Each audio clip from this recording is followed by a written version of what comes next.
Olá, boa noite. Bem-vindos a mais um Se Convida. Se Convida conta com o apoio da Sonegão e Mulher Preta, duas marcas que, se vocês não conhecem, convido a conhecer, feito por pessoas negras, o Carlos e a Aline, que qualquer dia eu vou conseguir trazer para frente da câmera, eu prometo. Estou aguardando. E também a Casa da Árvore.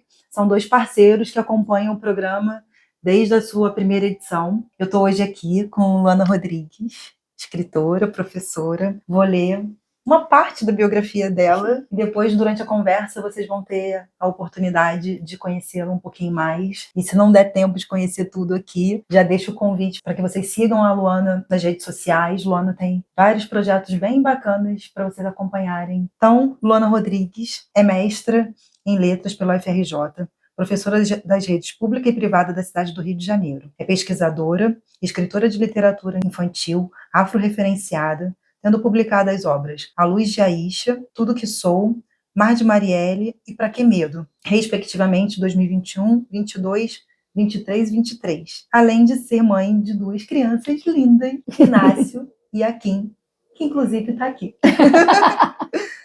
Bem-vinda, Luana. Muito obrigada por ter aceitado o convite para estar aqui com a gente.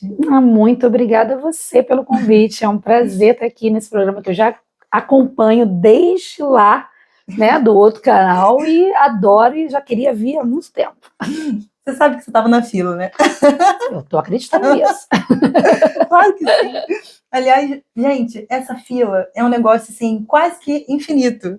Porque, você sabe... Que bom, né? A gente tem o privilégio de circular muito em função do trabalho que a gente faz como autora. E, em função disso, a gente acaba conhecendo muita gente, né? No meio de muita gente, um monte de gente bacana. Que a gente fica doido para que as outras pessoas também conheçam, né? Esse é o ciclo aqui do Se Convida, né? De repente, aqui, a gente está... Hoje, por exemplo, acompanhando você, uma pessoa que eu já estou super interessada para trazer para frente da câmera, né? Que a gente vai conhecendo as pessoas, conhece o trabalho, vê o que a pessoa está fazendo, fala, caramba, outras pessoas precisam acessar essa pessoa também, né? E isso é maravilhoso, né? Porque quer dizer, então, que o programa vai ter vida longa, porque tem muita gente ainda para vir.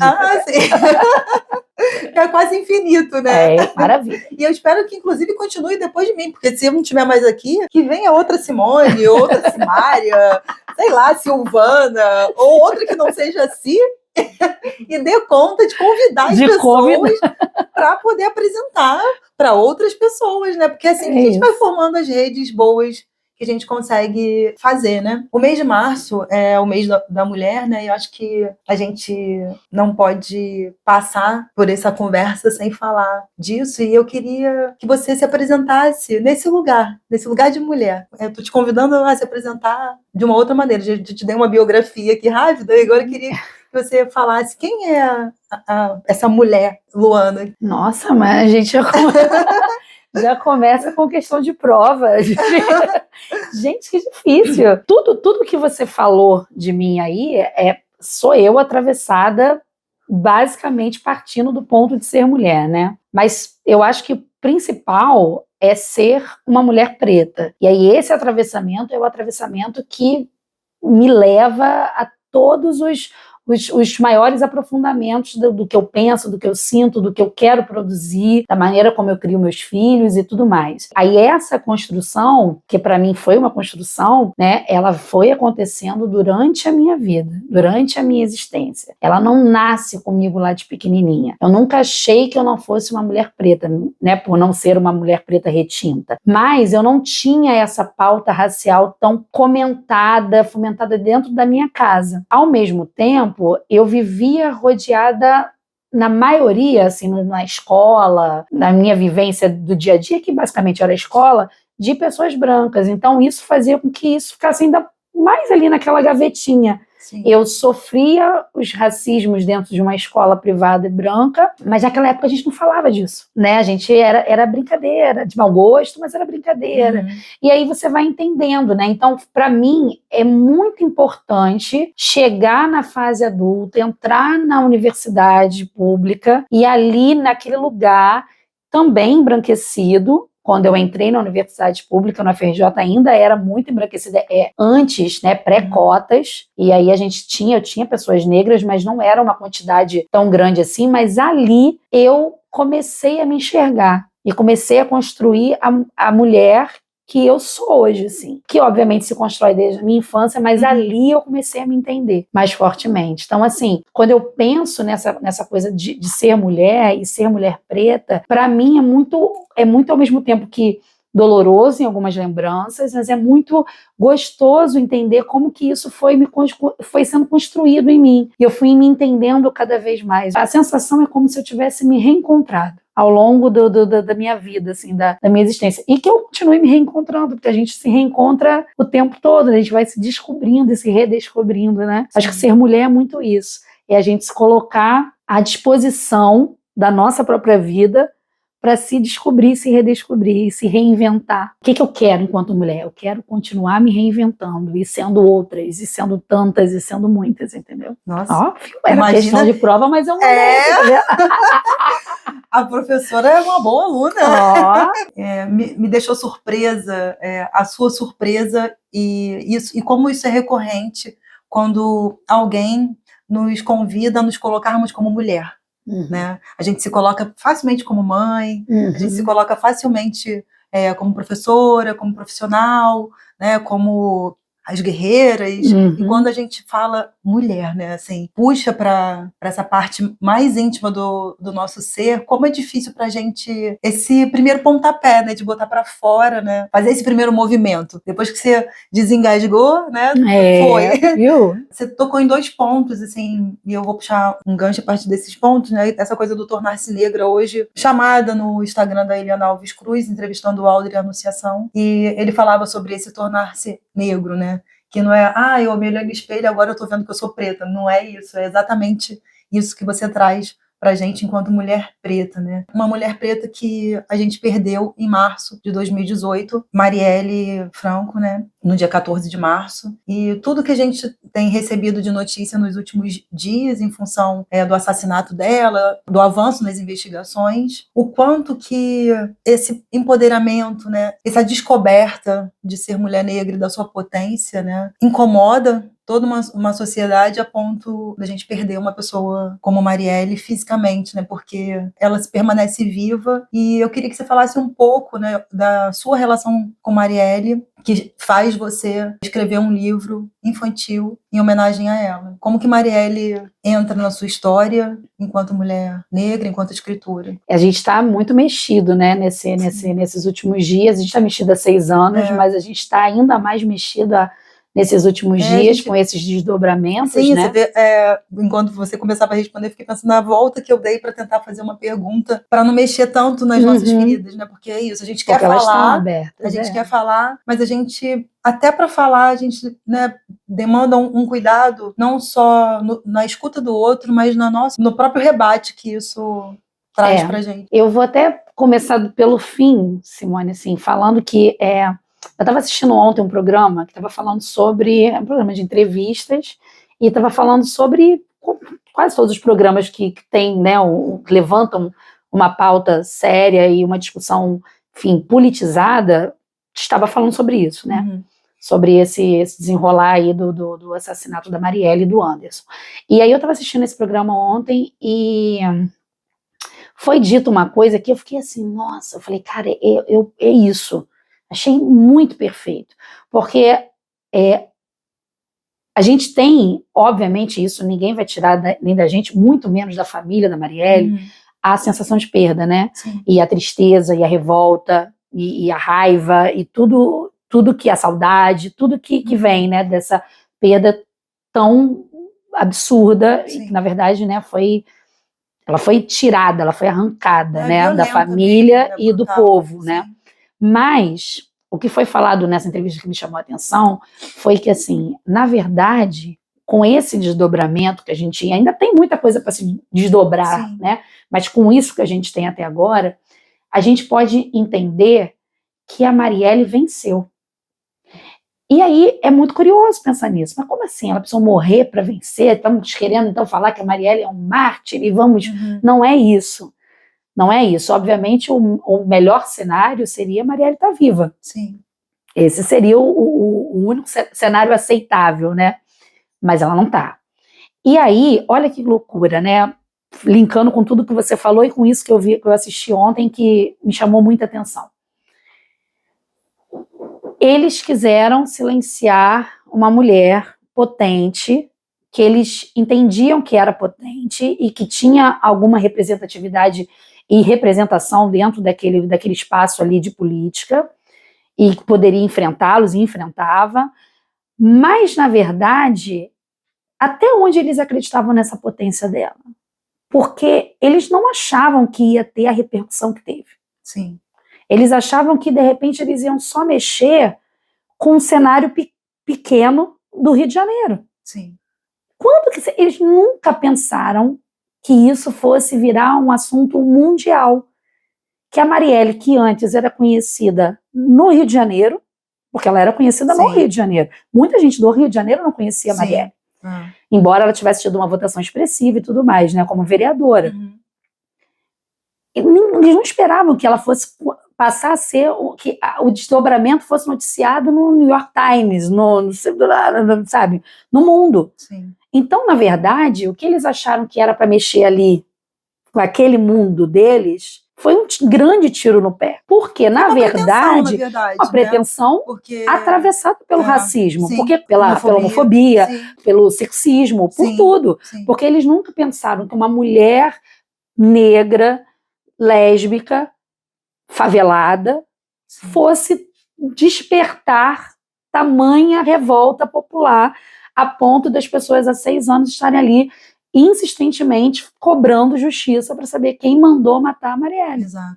Então, a gente, enquanto potência, mulher potente, até onde, né? Porque a gente é potente, a gente incomoda, mas ainda assim, quando tiram as nossas vidas, não se espera que vai causar tanto dano. Isso é muito louco da gente pensar. E aí, nesse ponto, vem isso que eu assisti ontem nesse programa, de que Marielle, na verdade, ela venceu. Porque ela foi para muito além disso. E agora ela transcendeu. E ninguém daqui, inclusive falaram isso ontem no programa, daqui a 10 anos ninguém vai mais lembrar quem são esses irmãos aí, quem é esse ex-chefe. O nome, ninguém vai lembrar. Mas vão lembrar da Marielle. Sim. Porque vai ter uma placa, porque vai ter uma estátua, porque vai ter um livro. Sim. Muitos livros. Entendeu? Então, assim, isso é um ponto, eu acho, importante, assim, da gente trazer, porque é muito isso, como que nos enxergam, né? Tá tão posto, assim, é tão natural ser racista nesse país, que a pessoa se permite pensar que é só uma vidinha, né? Ué, não há dias atrás aí... E a gente tá... números, né, pensando em mulheres, né? Enquanto a gente está conversando aqui, tem uma mulher sofrendo violência, sabe? Essa armadilha que Marielle conseguiu pregar neles, porque para um homem branco como esses, é inimaginável que a vida de uma mulher negra valha tanto. Há dias atrás não tinha um homem branco gritando dentro do espaço público de política que Marielle acabou? Sim. Marielle não acabou, não vai acabar. É isso que é difícil para eles entenderem isso. Entenderem não, aceitarem. Né? É difícil isso, mas não acabou, nem vai acabar. A gente está conseguindo, né, avançar na justiça. Eu tenho muita crença nisso. Eu acho que se a gente não acreditar no poder da justiça, né? É melhor a gente desistir. É difícil, é duro, são 6 anos. A justiça talvez conte 6 anos. Mas eu tenho certeza que para a dona Marinette, para a Aniele, para o seu Toninho, para a Mônica, para a filha, para todo mundo que era muito próximo dela, é dia a dia. Exato. Né? São mais de quase 3.000 dias. Há 6 anos que todo dia 14 Exatamente. A Mônica posta lá nas redes dela falando da falta. Isso é muita coisa. Então, assim, não é... Porque quando você fala 6 anos, a sensação que dá é que é pouco tempo esperando e a gente tem que estar muito atento porque a justiça prescreve. Né? Então, assim, cada dia é muito importante. A gente tem que acreditar nos avanços, mas tem que, todo dia, a gente tem que se manter nesse lugar de luta. Que às vezes, assim, eu entendo a força, o quanto Marielle é viva, mas a gente também precisa pensar nesse outro lugar, nesse outro tempo, né? Que às vezes a gente contabiliza um tempo de ganho e não contabiliza o tempo de perda. Então tem que ficar sempre muito de olho nesse equilíbrio, né, dos dois tempos que a gente contabiliza nessa história, para que a gente, de fato, avance mesmo e a justiça seja realmente feita por completo, não pela metade, não capenga, que essa é a grande compromisso que eu acho que a gente precisa ter enquanto mulher e enquanto defensora, né, dessa justiça para todos e sempre, não só no caso de Marielle, mas em qualquer outro caso, é isso, a gente não pode cochilar, né? A gente não pode, enquanto sociedade que ajuda a fortalecer essa causa que aparentemente poderia ser da família dela só, é o nosso fazer diário, né? A nossa insistência, a nossa cobrança, o nosso compartilhar, o nosso falar desse assunto que vai mantendo essa força, né? Na cobrança mesmo, né? Exato. Do fazer justiça, né? Por outro lado, para além da justiça, né, a gente tem outras maneiras de manter viva histórias como a de Marielle. Nesse aspecto, a literatura tem provado a sua força, né? Senão, não estaria sendo censurada, como nos últimos tempos, né? A literatura é tão perigosa que todo mundo tem medo dela. E a gente que trabalha com literatura infantil, né? Como é que a gente mostra para as crianças a delícia desse perigo, né? Porque é um perigo muito gostoso quando a gente pensa na literatura infantil, né? É uma força, né? Assim, acho que a literatura, para a infância especialmente, né? Ela tem uma possibilidade de jogo até muito maior do que para a literatura adulta, né? Em contrapartida, como que a gente faz uso de todo esse poder que a gente tem para a infância dentro da literatura? Eu acredito muito que a literatura, ela é uma maneira da gente trabalhar, exercitar, ela é o verdadeiro exercício da nossa mente. Preocupa-se muito com essa questão estética do malhar o corpo, do ir para a academia, e se preocupa pouco com malhar a mente, com malhar a cabeça, né? E é importante isso, e não estou falando nem academicamente, nada extremamente rebuscado. A gente pode malhar a nossa mente numa conversa, inclusive. Se a gente está batendo um papo, trocando, partilhando, aprendendo com outro, a gente está malhando a nossa mente. E a literatura é uma ótima maneira da gente malhar a nossa mente, da gente viajar para vários lugares sem sair do lugar, conhecer. Nossa, eu não sou uma pessoa viajada internacionalmente, mas já fui a muitos países pela literatura. E conheci muitas pessoas pela literatura. Pensando na literatura infantil, eu acho que isso é ainda mais importante, porque eu realmente acredito que a literatura é uma arma, no bom sentido da palavra, estratégica. E aí, pensando, obviamente, na nossa pauta, sobretudo uma pauta racial, assim, eu acho uma super estratégia de luta contra o racismo, uma estratégia, uma ferramenta para construir uma sociedade verdadeiramente antirracista. Eu acredito muito nisso, porque eu acho que é uma ferramenta de empoderamento, de conhecimento, de desdobramentos, que são importantes, e muita gente ainda considera essa literatura uma literatura menor, né? Uma literatura muito fácil de escrever para criança, é muito difícil escrever para criança. E a gente escreve para criança querendo também agradar o adulto. Quem compra, né? A gente quer agradar. Eu, toda vez que eu escrevo um livro, eu penso assim, porque eu sou consumidora de literatura infantil. Então, toda vez que eu escrevo, eu penso, cara, eu quero que a criança goste muito, óbvio, é o meu público, mas eu quero muito que o pai, a mãe, o responsável dessa criança também goste do que ele está lendo. Que ele também fale, nossa, então eu acho incrível quando você ouve os feedbacks dos adultos também. Na verdade, olha só como que é lindo, como é complexo, né? É uma literatura que vai ser entendida de diversas formas por várias idades. Tem muitos atravessamentos até chegar ao seu leitor. Naturalmente passa por uma mediação. A mediação da compra, do responsável,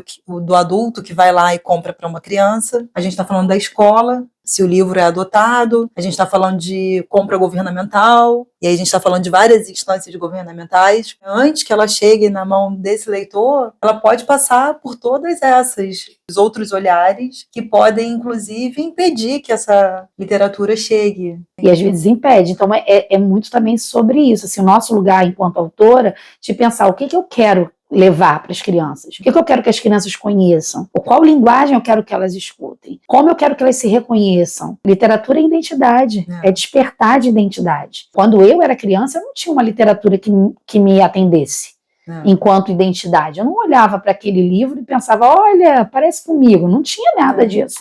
Não tinha uma marca. Personagem linda assim, né? Não tinha. Sônia Rosa, Júlia Emílio Braz, Rogério Andrade Barbosa, Kilson, Geni Guimarães, enfim, uma série de autoras que abriram caminhos e um matagal muito maior do que o nosso, né, para poder tirar com o facão e conseguir passar, para que a gente conseguisse hoje uma possibilidade, né, um catálogo, por assim dizer, muito maior de literatura com narrativa negra, com protagonismo negro, mais do que isso, né, com protagonismo negro, eu vou usar uma palavra que não é melhor, mas adequado. Exato. Né? Porque a gente tem muito protagonismo negro completamente inadequado sendo oferecido para criança, a gente pode falar disso depois, mas agora eu queria mostrar um pouco do livro, né? Luana não falou, mas a gente vai vendo com imagens também. Eu tive o prazer de ter esse texto caindo no meu colo.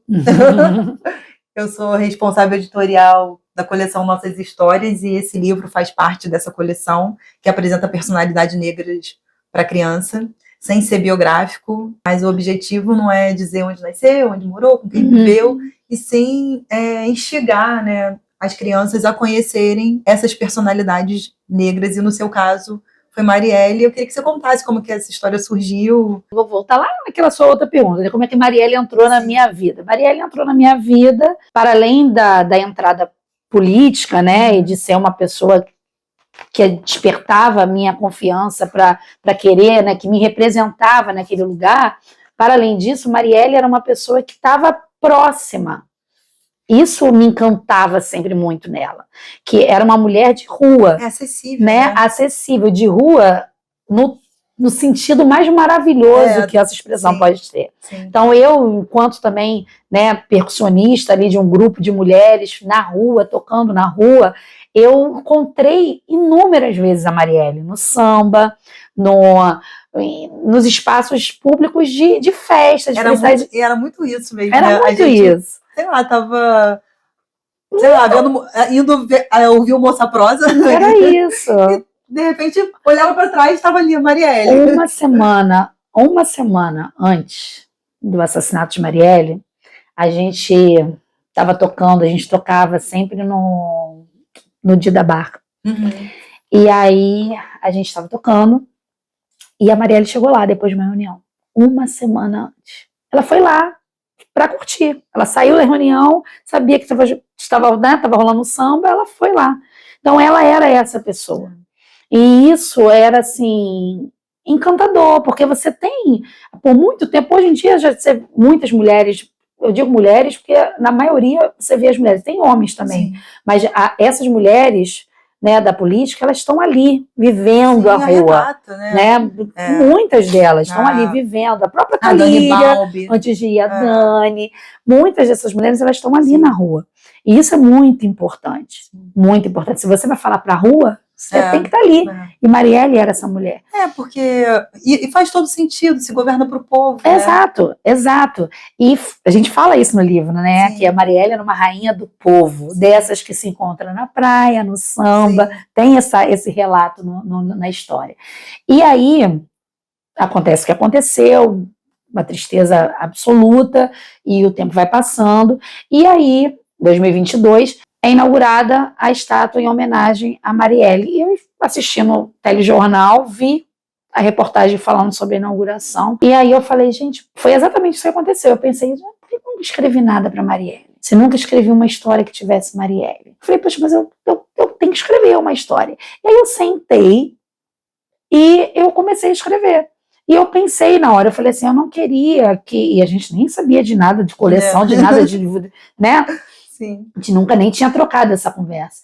E eu falei assim, mas eu não queria que fosse biográfico, eu queria que fosse uma história para apresentar a Marielle, para fazer aquilo que ela já é, que é semente. E fazer com que ela possa germinar na casa de outras pessoas, e principalmente para que as crianças conheçam a Marielle. E aí eu escrevi essa história. E eu achei realmente que ficou muito bonita, sabe? E, né, com toda aquelas duvidazinhas, aqueles receios que a gente tem, mas eu acreditei muito na história. É uma história muito bonita também. Eu acreditei muito na história, porque exatamente eu achei que eu consegui fazer o que eu queria, que era trazer a Marielle de uma forma humanizada, porque, obviamente, a Marielle, vereadora, militante, da linha de frente, a Marielle, depois eu entendi essa metáfora, assim, eu formei ela na minha cabeça, agora eu sempre falo ela. A Marielle, todo mundo sabe, é muito fácil você imaginar a Marielle Búfalo. Mas aí o livro traz a Marielle Borboleta. Olha, não é lindo? É lindo. Depois que eu achei essa comparação, agora eu falo sempre ela, mas é verdade. É lindo. Né? Porque o livro tem, pela ilustração incrível da FAO, tem todo esse trabalho com ancestralidade, com a imagem da Yansan, que vem em inúmeros pontos, e principalmente pela borboleta, não somente, mas principalmente. A sua história traz, que me encantou desde o início, traz a Marielle que a gente encontrava mesmo. A Marielle que todo mundo quer conhecer. E foi muito bonito, poder Simone, apresentar, né, para as crianças a Marielle nesse lugar, que é o lugar que a gente quer que ela seja vista. Não que isso vá ocultar o que faz parte da história dela, que é esse assassinato brutal que ela sofreu. Mas a gente pode chegar a contar essa história passando antes pelas outras histórias que a gente vivenciou, que a gente viu, que amigos compartilharam, porque assim, todas nós, mulheres pretas, pelo menos as que trabalham com arte, que estão mais nessa movimentação das narrativas negras, se não conviveu com Marielle, conviveu com alguém que conviveu, ou esteve perto, ou estava em algum momento, em algum lugar, que a pessoa foi falar com a Marielle e você estava ali e você falou de alguma maneira. Então era isso, né? Era essa energia de troca, que é o que a gente tenta fazer aqui o tempo inteiro com o nosso trabalho, que a gente sentia nela. É isso. Né? E foi muito bonito, assim, ouvir exatamente isso que você está falando, quem era ainda mais próximo dela. Sim. Então foi muito bonito para mim, assim, ouvir o feedback da Mônica, de que, nossa, você está falando da Marielle, que a imagem da Marielle que eu quero que fique para as pessoas também, além da imagem política, né? A Dona Marinette também, naquele dia do lançamento, que foi lindo, ela ali se emocionando junto, o seu Twinho escreveu também a contracapa. Isso é muito bonito você ver, assim, e para mim foi muito emocionante, porque para além, assim, de eu querer que o livro alcance muitas pessoas, e eu quero muito que o livro alcance muitas pessoas, porque eu quero que a imagem da Marielle seja perpetuada, mas, tipo, para além disso, a minha maior preocupação era ser fiel e não cometer nenhuma gafe, nenhum erro, nada que pudesse ofender ou, enfim, causar algum constrangimento para a família. Eu entendo. Né? Porque quando você vai falar de alguém que existiu, que existe, né? Que existe, uma personalidade. É um receio que se tem. Então, assim, quando isso foi abraçado por eles, nossa, eu vou ler um trechinho do seu Toinho, que é mais curtinho. Abre aspas. Um jeito bonito, acolhedor e inclusivo para contar a história forte da nossa querida filha. Gratidão a todas que se somam à nossa família na missão de defender a memória e regar as sementes de Marielle. Fecha aspas, seu Toinho, pai de Marielle, fundador do Instituto Marielle Franco e ótimo contador de histórias. Fazer esse livro foi por emoção. Eu e Luana nos encontramos. É verdade. Lá no Prosa na Cozinha. É verdade. Né? No momento de política. No momento de política e também de encontro, né? Que a gente não sabia que íamos nos encontrar lá. E muito menos que iríamos nos encontrar tantas outras vezes. E tão pouco que aquele seria só o nosso primeiro encontro sobre isso, que a gente nem imaginava. A gente se encontrou nesse jantar e eu falei que estava com seu texto. Não, eu falei para você. Você falou que estava com um texto na maleta sobre Marielle. Opa! É esse texto que vai vir para mim. E aí a gente entendeu que a gente ia começar a trabalhar junto. Foi muito engraçado, porque assim, eu não sabia que o texto era seu, porque o Francisco não tinha me falado, né? E aí quando você falou que o texto que você tinha mandado era de Marielle, então tá bom, vou te contar um segredinho aqui.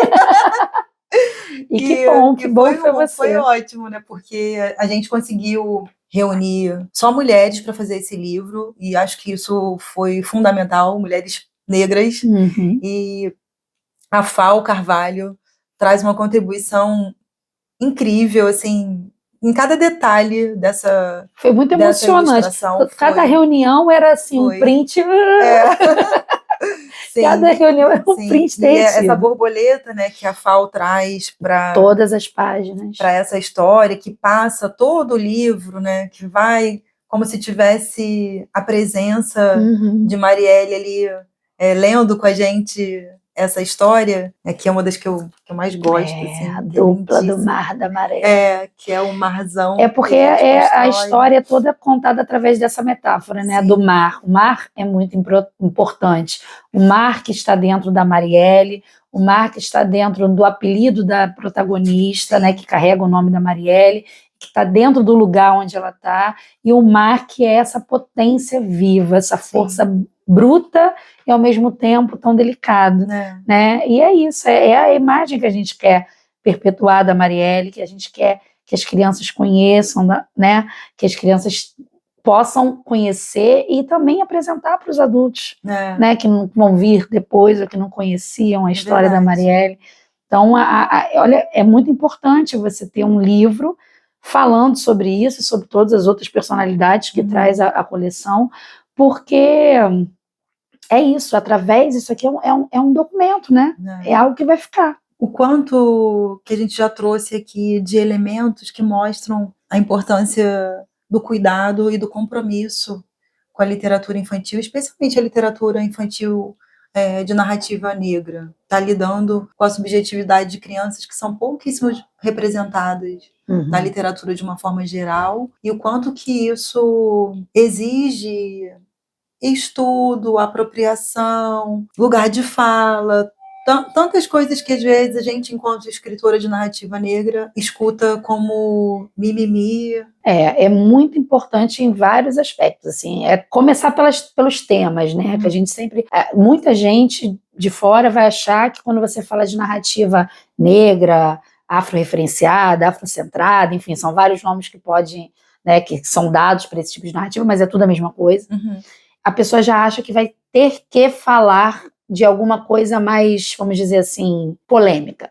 Sim. Você vai escrever um livro, então você vai falar de racismo, você vai falar do cabelo, vai falar, enfim, dos aspectos. Como se o tema da pessoa negra fosse só esse. Né? E, na verdade, esse tema não é nosso. Exatamente. É o tema menos nosso. E, na verdade, assim, esse tema é importante. Eu acho importante trazer essas discussões na literatura infantil também. É importante que as crianças saibam lidar com essas situações desde pequenas, porque elas estão para eles desde pequenas. Exatamente. E não tem como pensar num protagonismo negro, brasileiro pelo menos, né, sem pensar racismo, porque né, a gente, Nilma Lino Gomes, ela sempre diz que o primeiro lugar que a criança acessa o racismo, por exemplo, é na escola. É na escola. E às vezes o primeiro lugar que a criança tem acesso à literatura também é na escola. Exatamente. Então, se a gente está cruzando todos esses lugares, é inevitável que o racismo não apareça. Mas ele não é o único tema. Exatamente. É muito importante quando a gente fala do protagonismo negro, a gente está falando de trazer um personagem negro vivendo uma história qualquer. Sim. Uma história qualquer. Uma família negra feliz vivendo uma história qualquer. Uma história sobre um dia no parque. E é isso. Então, esse lugar também é importante. É importante para que as crianças negras olhem e falem, nossa, parece a minha família. Olha, parece comigo. É importante para as crianças não pretas também olharem e falarem, nossa, mas olha essa protagonista que bonita também. E ela é diferente de mim, ela é negra. E ela também é bonita. E aqui ela também tem um cabelo bonito. Ela também pode ser uma princesa. Ela também pode ser... Enfim, isso é muito importante. Então, assim, e aí é importante que a gente dê voz também para os escritores e escritoras negras, nesse lugar de escrever sobre as suas verdades e sobre a sua existência. Isso é muito importante. Então a gente tem que ler literatura que traga esses temas, e é muito importante que a gente leia autores negros, que estão ali falando sobre as narrativas que contemplam a sua própria vivência, a sua própria existência. Essas narrativas, elas precisam ser levadas para esse ambiente escolar, elas precisam ser levadas para dentro das casas das pessoas, elas precisam ser levadas para todos os lugares, porque é fundamental nesse processo de desconstrução e construção racial.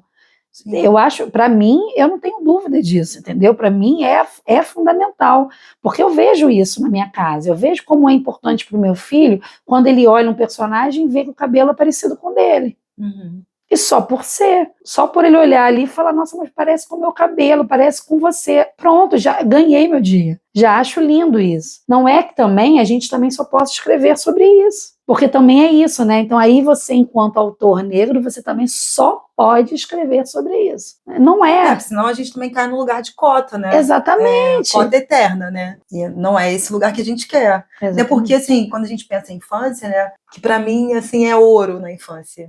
Imaginação, fantasia. E a gente não pode tirar das crianças negras esse direito da imaginação, da fantasia, da própria infância. Que eu acho que as crianças negras, nesse sentido, já são muito penalizadas, né, no direito à infância pleno.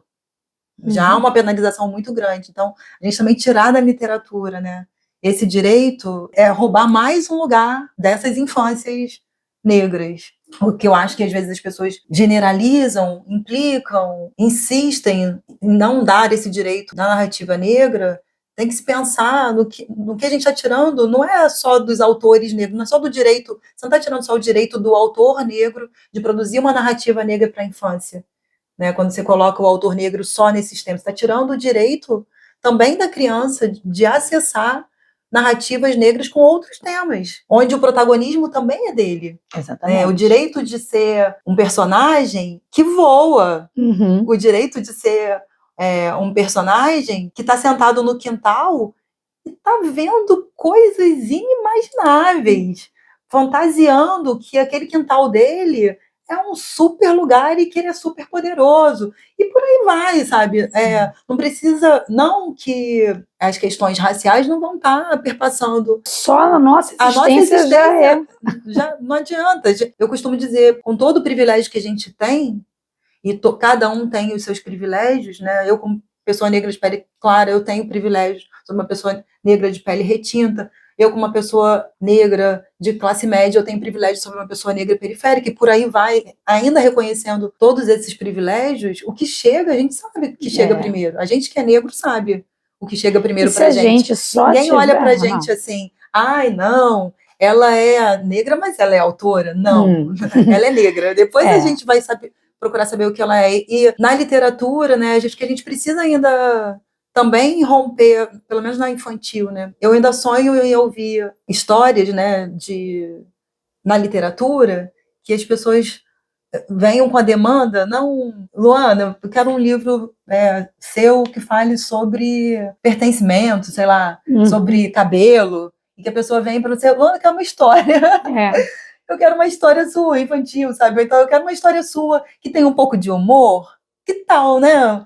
Uma história divertida, uma história de terror, as crianças adoram terror. Ou uma história que seja futurista, sabe? Mas não que especificamente queiram sobre afrofuturismo, mas que queiram uma história, que queiram essencialmente, né, história, né? E você sabe que essa caixinha que nos colocam de querer, né, que a gente esteja sempre trazendo os temas, isso também colabora diretamente, pensando no ambiente escolar, que também é um meu ambiente de trabalho também, colabora diretamente com a não correta implantação, por exemplo, da Lei 10.639. Sim. Por quê? Porque se você vai trabalhar apenas livros que trazem aquela temática racial bem marcada, vamos assim dizer, pelos temas bem marcados, o colégio, que na sua maioria não sabe lidar, não sabe trabalhar e não é composto na sua maioria por pessoas pretas, e não que por ser preto você automaticamente sabe trabalhar sobre essa temática que eu estou dizendo, né? Porque a gente sabe que não é uma coisa, a gente não foi criado para isso. A gente está se reconstruindo, estudando e entendendo cada vez mais. Não, é de todo mundo. Né? O letramento racial exatamente. E aí, assim, só que essa questão, ela colabora para que a gente só fale dentro das escolas desses livros, dessas histórias, em novembro. Sim. E aí, a lei, que é lei, não é efetivamente usada, aplicada do jeito correto dentro dos espaços escolares. Sim. Isso é, assim, angustiante para a gente que tem letramento racial e está dentro de uma unidade escolar. Sim. Porque a gente olha e fala assim, caraca, e você sozinha não consegue dar conta de um colégio inteiro. A gente vai brigando para que essa literatura entre nas escolas. Poxa, e que não entre sempre as mesmas.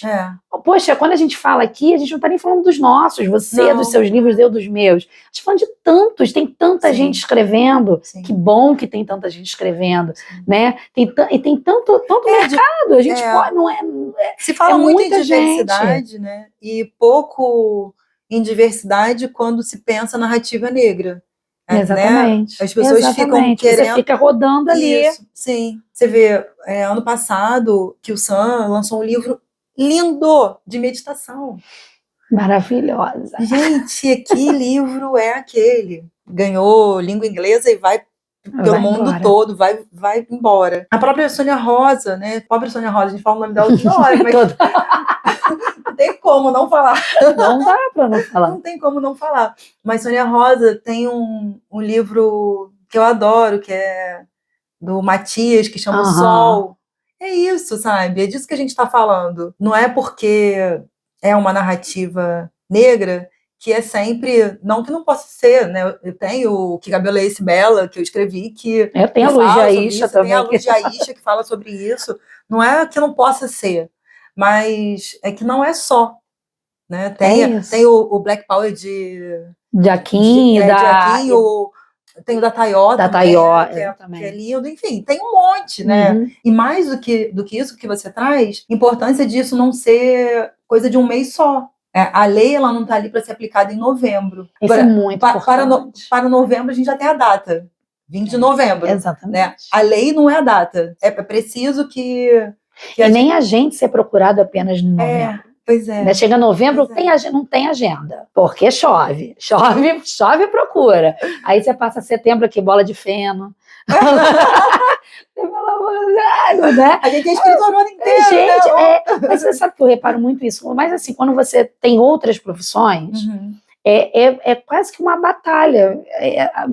Meu lugar, assim, eu fico, gente, eu sou escritora, mas é difícil, até isso a gente tem que batalhar muito mais do que as outras pessoas, né? Mas a gente consegue, a gente chega lá. A gente tá aqui fazendo o exercício de malhar o cérebro, né? Tipo comadre, conversando, quase esquecendo a câmera, mas a gente não trabalha sozinho. Tem bastidor, tem sempre alguém pontuando. Olha o tempo, tá chegando ao final. Tá bom. Poxa, não tem nem aquela plateia daquele famoso apresentador. Pra fazer, não sei se eu posso falar o nome.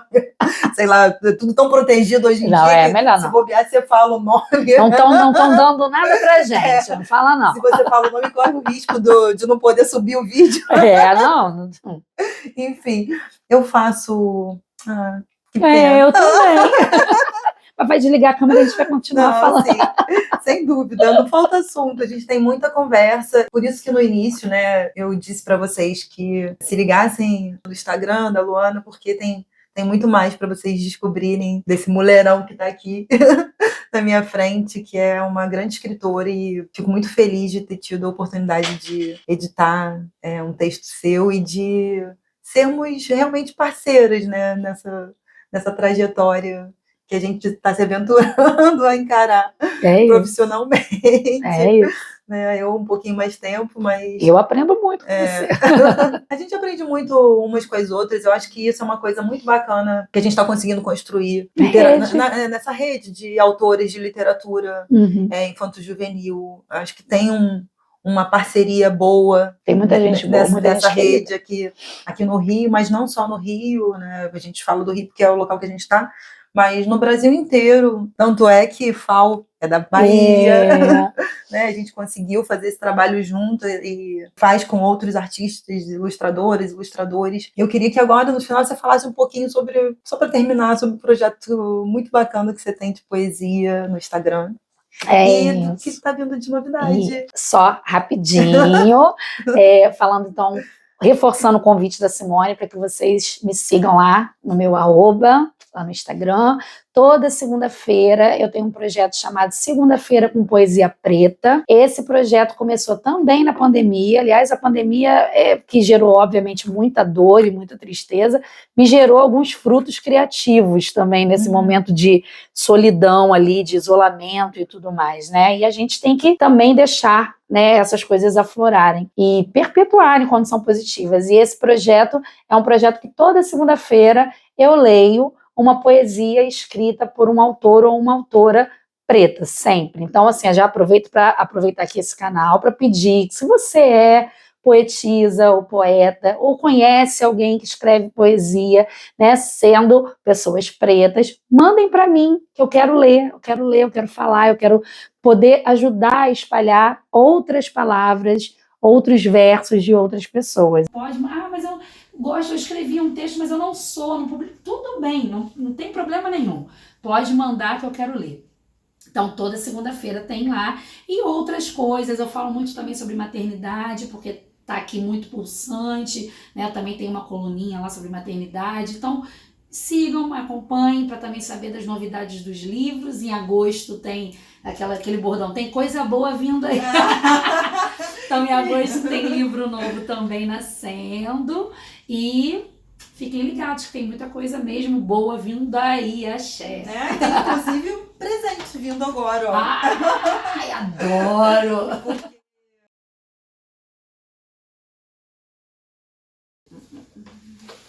Eu adoro presente. Para você celebrar muitas coisas boas que virão. Celebraremos. Olha, sim. Vou logo fazer uma foto com... Olha que lindo, amei. Para você guardar de lembrança desse nosso encontro. Vou guardar. Agora a gente tem que, né, usar. Opa! Agora vem a parte boa, vou botar. Gente, muito obrigada. Foi um prazer te receber aqui, Luana. Sabe que o carinho que eu tenho por você é recíproco. E venha quantas vezes quiser. Se convide, eu já te convidei. Olha! O Se Convida tem isso, né? Tem isso, se convide. Se convida. Parte 2. É porque é um trocadilho, né? Cid Simone se convida, né? Se convide. Vocês vão, né? Vamos se tiver com saudade. Deixa só agora. Pronto. Tá vendo? Deu confiança. Muito obrigada. Esse mês de março é um mês de pensar, né, sobre os nossos direitos, especialmente, que ainda são poucos perto do que a gente precisa, mas que já são muito perto do que a gente já teve. Mas passamos por situações muito constrangedoras, eu diria até humilhantes, eu acho, nesse mês de março, com homens dando valor ao que vale o corpo de uma mulher. E eu espero que ano que vem a gente esteja aqui e com mais direitos conquistados, com menos mulheres mortas, com mais mulheres ganhando igual aos homens, com mais mulheres vivas. Exato. É isso.